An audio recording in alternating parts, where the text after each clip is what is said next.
Fedhiin koo naannoon Tigraay ammas gara waraanaatti akka hin deebineedha jedhan obbo Geetaachoo Raddaa. Pirezidaantiin bulchiinsa yeroo naannoo Tigraay obbo Geetaachoo Raddaa haala naannichaa ilaalchisuudhaan har'aa Finfinnee hoteela Sharaatinitti miidiyaaleedhaaf ibsa laatanii jiru.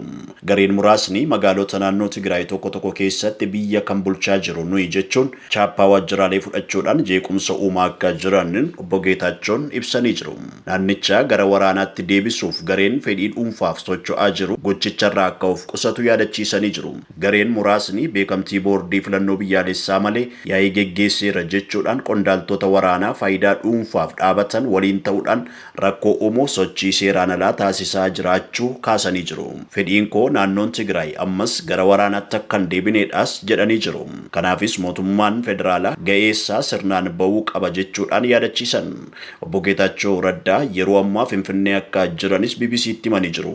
Maaliif akka Tigraay gadhiisanii akka gara Finfinnee imalan wayita ibsan ministeerri muummee Abiy Ahimad bilbilanii na waamnaanan dhufee jedhan. Ministeerri muummee Abiy haala qabatamaa Tigraay keessa jiru akkan ibsuuf na waaman. Dhimma kana ministeera muummee Abiy waliin qofa osoo hin taane dippiloomaatota biyyoota lixaa tokko tokko waliinis mari'achaa jira. Ambaasaddaroota Ameerikaa fi Awurooppaa waliin dubbadheeraa jedhan obbo Geetaachoon. Namoonni kunneen haala kana faana bu'uun hordofaa jiru. Waliigalteen Piriitooriyaa akka hojiirra ooluufis dippiloomaatonni kunneen nu gargaaraa jiru. Obbo Geetaachoo Raddaa dhimma gara Finfinnee akka imalan isaan dirqamsiisee erga xumuranii booda gara Tigraay akka deebi'an ibsanii jiru. Walga'ii ministeera muummee waliin qabu xumuruutu narra jiraata. Guyyoota ittaanaan walga'iiwwan biroos qaba. Kanneen xumuree jalqaba torban dhufuu keessa nan deebi'a. Karoorri kun kanaa jedhan miidiyaa hawaasummaa irratti akka gabaafamaa turetti obbo Geetaachoo Raddaa Maqalee keessaa baqatanii akka ba'anidha kan himamu. Obbo Geetaachoon kanarratti BBC'f yaada wayita kennan maaliifan Tigraay keessaa baqadha jechuudhaanis ibsan. Qabxiilee ijoon pirezidaantiin bulchiinsa yeroo naannoo Tigraay obbo Geetaachoo Raddaa haala yeroo naannichaa ilaalchisuudhaan ibsa gaazexeessotaaf kennan keessaas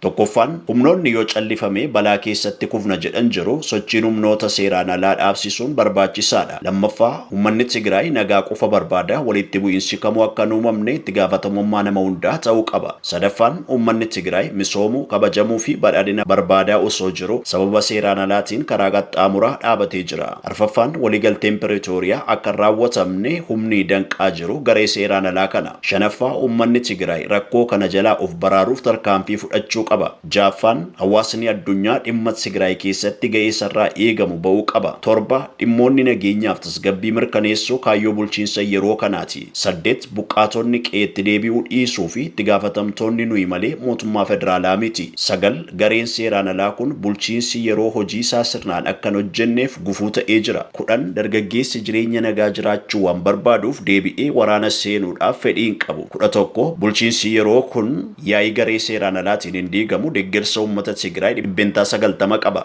12 uummanni Tigraay sagalee rasaasaa dhaga'uu hin barbaadu. 13 uummanni humna aangoo isaatii fi waraana qabatee dhufaa jiru dhaabsisuun barbaachisaa ta'uu obbo Geetaachoon ibsanii jiru.